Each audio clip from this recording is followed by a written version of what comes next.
Por un lado estaba Arminio, el hombre que había humillado a los romanos en Teutoburgo. Por otro, Germánico, que en ese momento era el general más poderoso de Roma y estaba decidido a vengar la muerte de sus hombres en Teutoburgo. ¿Quién ganaría la batalla? Habían pasado unos 5 años desde el desastre de Teutoburgo, y hasta el 14 DC, los romanos no habían obtenido ninguna victoria importante sobre los germanos. Debido a esto, varias tribus se dieron cuenta de que valía mucho la pena empezar a aliarse con Arminio contra la dominación romana. Incluso varios queruscos, liderados por su tío Ingiomer, y que no habían apoyado el ataque inicial, se pasaron al bando de Arminio. A pesar de este mayor apoyo, Segestes, que era jefe de los queruscos y también suegro de Arminio, siguió optando por permanecer leal a Roma. Ni qué decir tiene que esto acabó minando su autoridad y popularidad en la tribu. En represalia por este apoyo, Arminio ordenó a sus aliados que arrestaran a su suegro. En ese momento, Segestes se las ingenió para enviar a su hijo, llamado Segismundo, a pedir ayuda al general Germánico. Con la ayuda de Segismundo, Germánico consiguió liberar a Segestes y capturar a algunos de los aliados de Arminio, incluida su propia esposa, Tusnelda, que estaba embarazada en ese momento. Imagínense el momento en que la esposa de Arminio, que también era hija de Segestes, se encontró cara a cara con su padre, que ahora estaba libre, y también en el bando enemigo. A pesar de los resentimientos del pasado, Germánico vio una oportunidad en la deserción del hijo de Segestes y de algunos otros guerreros germanos que habían renunciado a seguir a Arminio. Todo indica que este hijo de Segestes no solo había luchado contra Roma, sino que también había deshonrado el cadáver del general Publio Varo. A pesar de este historial de rebelión, el emperador en ejercicio Tiberio decidió indultar a todos los implicados. Los exiliados no solo recibieron un lugar para vivir en el imperio, sino también una pensión de por vida. Esta estrategia no solo garantizó la lealtad de estos nuevos aliados, sino que también debilitó la posición de Arminio al minar su apoyo interno. Cuando se entera de que su suegro ha permitido que encarcelen a su hija embarazada, Arminio se enfada mucho. Según Tácito, Arminio dice que los romanos eran cobardes y no tuvieron el valor de enfrentarse a él, por lo que fueron por su mujer. En este punto, refiriéndose a Germánico, Arminio dice: derrotamos a Augusto y a su heredero Tiberio. ¿Por qué habríamos de escondernos ante un adolescente inexperto y su ejército amotinado? Arminio se refería a la rebelión que se había producido entre los soldados de Germánico tras la muerte de Augusto. Tras capturar a algunos de los aliados de Arminio, Germánico decide intensificar su persecución. A medida que avanza, Arminio aprovecha el terreno difícil y fangoso, y una vez más consigue atacar a los romanos en un bosque pantanoso y obtiene una pequeña victoria. Después de esto, su tío Ingiomer sugiere que ataquen a los romanos en terreno abierto, pero este ataque no funciona, principalmente debido a la mayor experiencia del ejército romano en terreno abierto. Durante los 2 años siguientes, los romanos, dirigidos por Germánico, continuaron sus ataques contra diversas tribus germánicas que se habían aliado con Arminio y consiguieron recuperar uno de los estandartes que habían perdido. Aún así, durante este periodo fueron incapaces de enfrentarse a Arminio y sus soldados. La imagen que tenían los romanos estaba fuertemente ligada a su capacidad para evitar cualquier tipo de derrota, por pequeña que fuera. Cada vez que emprendían una expedición, era como si estuvieran jugando a un juego mental. En este juego, no era necesario derrotar completamente a una tribu, sino transmitir la idea de que los romanos eran invencibles. Cuando se retiraban estratégicamente, no solo demostraban su fuerza militar, sino que también enviaban un mensaje claro: los romanos eran poderosos y decididos. Pero en cada expedición que emprendía, Germánico se enfrentaba a un reto: cómo equilibrar fuerza y agilidad en sus expediciones. Por eso buscaba causar destrucción y sembrar el terror en una amplia zona, demostrando el poderío militar romano. Retirarse sin sufrir grandes pérdidas era la parte crucial de esta estrategia. El objetivo era sembrar el miedo entre las tribus, convenciéndolas de que la resistencia era inútil. En ese momento, a pesar de no haber obtenido ninguna victoria decisiva después de Teutoburgo, solo el hecho de haber evitado las derrotas significativas elevaba el prestigio de Arminio. Durante los meses de invierno, Germánico se dedicó a hacer los preparativos para la batalla, uniendo las 8 legiones en una sola fuerza. A pesar de los desafíos, las provincias occidentales del imperio enviaron grano, monturas y animales de carga para reforzar el ejército. la lección estratégica de transportar el ejército por agua, navegando a lo largo de la costa del Mar del Norte y atracando en el interior del territorio enemigo, requirió la construcción de casi 1000 barcos. Además, continuó la campaña diplomática para atraer a los líderes germanos al bando romano, lo que provocó algunos desertores importantes, como Segimero, que era hermano de Segestes. Además de los preparativos prácticos, Germánico aprovechó esos meses para prestar especial atención a la salud y la moral de sus hombres. Visitaba los hospitales de los cuarteles de invierno, hablaba con los soldados y alababa sus hazañas de valor, dándoles la moral que necesitarían más adelante. Fue entonces en la primavera del año 16 DC, cuando Germánico se dispuso a continuar su persecución y acabar con Arminio de una vez por todas. Uniéndose a la escuadra en el territorio de los bátavos, una tribu aliada, el ejército romano comenzó los preparativos para la campaña. Al enviar una pequeña columna para atacar a los catos, Germánico recibió noticias de un ataque a la fortaleza romana, cerca de donde se había producido el desastre de Varo.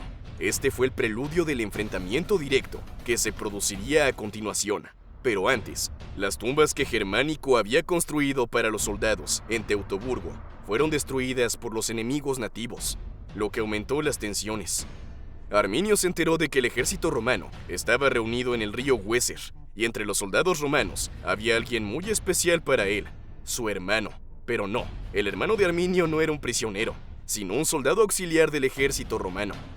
Se llamaba Flavus. Cuando Arminio y su padre derrotaron a las legiones en Teutoburgo en el año 9, Flavus no estaba con ellos, estaba en Liria, sirviendo como auxiliar del ejército romano en una revuelta, y fue ahí donde acabó perdiendo uno de sus ojos.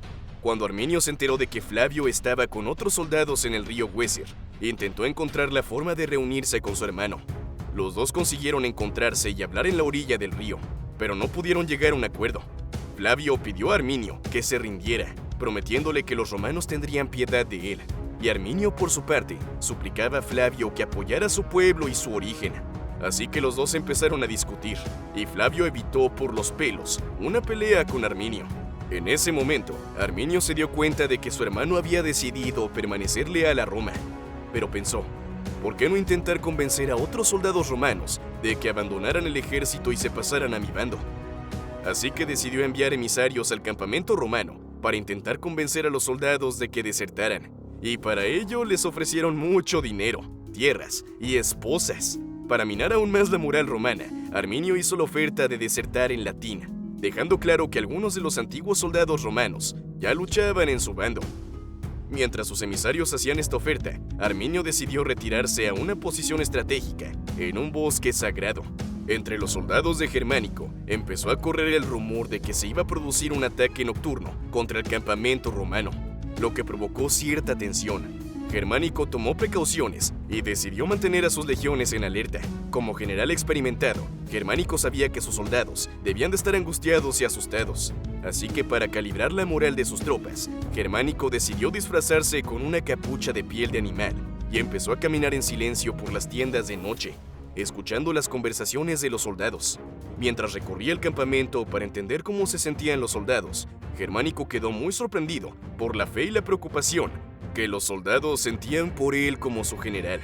A la mañana siguiente, se dirigió a su ejército, compartiendo una astuta estrategia, señalando las características vulnerables de los germanos. Germánico hizo hincapié en la eficacia del pilum, el gladius y la coraza romanos. El comandante instó a los legionarios a atacar con rapidez y dureza, señalando la vulnerabilidad de los germanos, que carecían de robustas armaduras y escudos. La diferencia táctica entre los dos ejércitos era evidente, y Germánico trató de explotar esta ventaja. Al mismo tiempo, Arminio trazó una estrategia para enfrentarse a los romanos en las colinas de Idistaviso, aprovechando una vez más el terreno en pendiente y los bosques de su retaguardia, con auxiliares galos y germanos en vanguardia, seguidos por 4 legiones al mando de Germánico. La batalla estaba a punto de desencadenarse. Además, había 2 cohortes de la Guardia Pretoriana y una selección estratégica de caballería que posicionaban al ejército romano para enfrentarse a los rebeldes germanos. A pesar de las desventajas del terreno, los romanos eran expertos en tácticas de batalla y consiguieron hacer retroceder a los germanos, poniendo incluso a Arminio en una peligrosa situación de casi captura. Al parecer, al comienzo de la batalla, algunos de los querúsinos desobedecieron las órdenes de Arminio, precipitándose hacia adelante y siendo rápidamente rechazados por la caballería romana. La infantería romana, al mando de Germánico, avanzó con determinación, enfrentándose y haciendo retroceder a los germanos. Arminio, deseoso de cambiar el curso de la batalla, dirigió un ataque contra los arqueros romanos, pero se encontró con la resistencia de la infantería pesada auxiliar. Fue entonces cuando Arminio, herido y consciente de la inminente derrota, decidió escapar cubriéndose el rostro con su propia sangre para ocultar su identidad.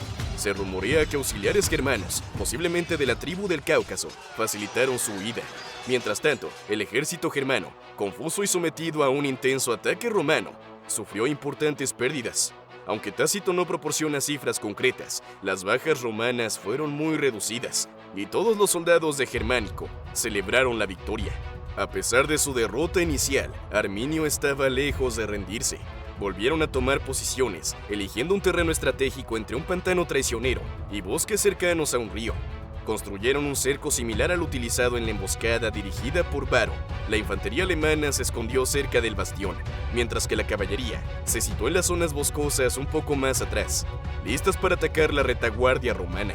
Conscientes de la presencia enemiga, los romanos, dirigidos por Germánico, decidieron librar otra batalla a campo abierto.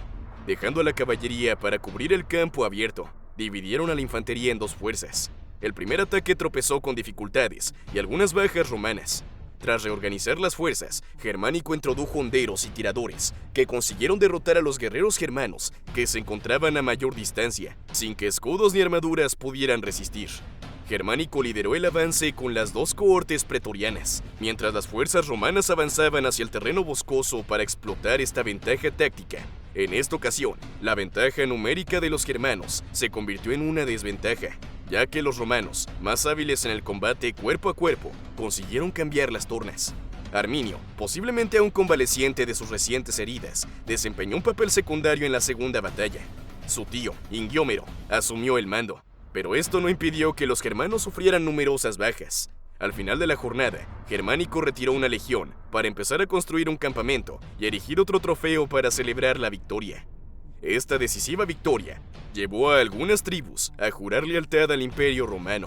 Después, Germánico tuvo la atrevida idea de rodear a los germanos por mar para sorprenderlos, pero no funcionó.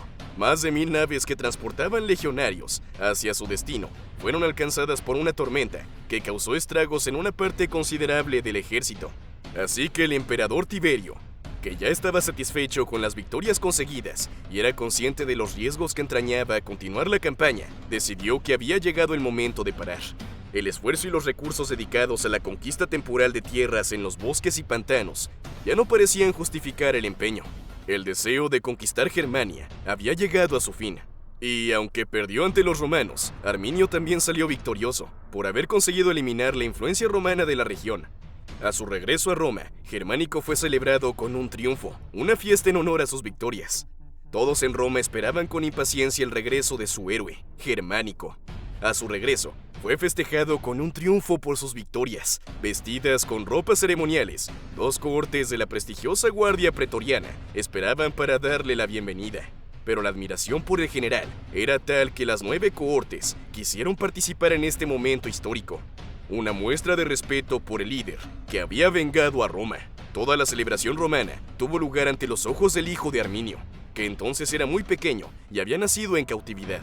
Tras haber conseguido alejar a la amenaza de la ocupación romana, Arminio tuvo que lidiar ahora con las luchas tribales que habían estallado de nuevo en Germania. Por no hablar del hecho de que su propio tío y mayor aliado, Ingiómerus, quería ahora usurpar el mando. Como resultado, la tranquilidad de Arminio duró poco, y solo 3 años después de que las tropas romanas abandonaran Germania, en 19 DC, Arminio fue asesinado por sus propios parientes a la edad de 37 años. Irónicamente, eran los mismos que habían colocado a Arminio como líder supremo de toda Germania. La lucha interna por el poder fue tan grande que años más tarde, los queruscos tuvieron que pedir a Roma que interviniera y les enviara un rey. ¿Y sabes a quién envió Roma? ¿Recuerdas a Flavus, hermano de Arminio? Su hijo, llamado Itálico, fue enviado por el entonces emperador Claudio para ser el nuevo rey de los queruscos. De este modo, Roma solo tuvo que mirar y esperar hasta que los germanos necesitaran de nuevo su ayuda. Si te ha gustado conocer la historia de la venganza romana en Germania, Deja un like y suscríbete al canal.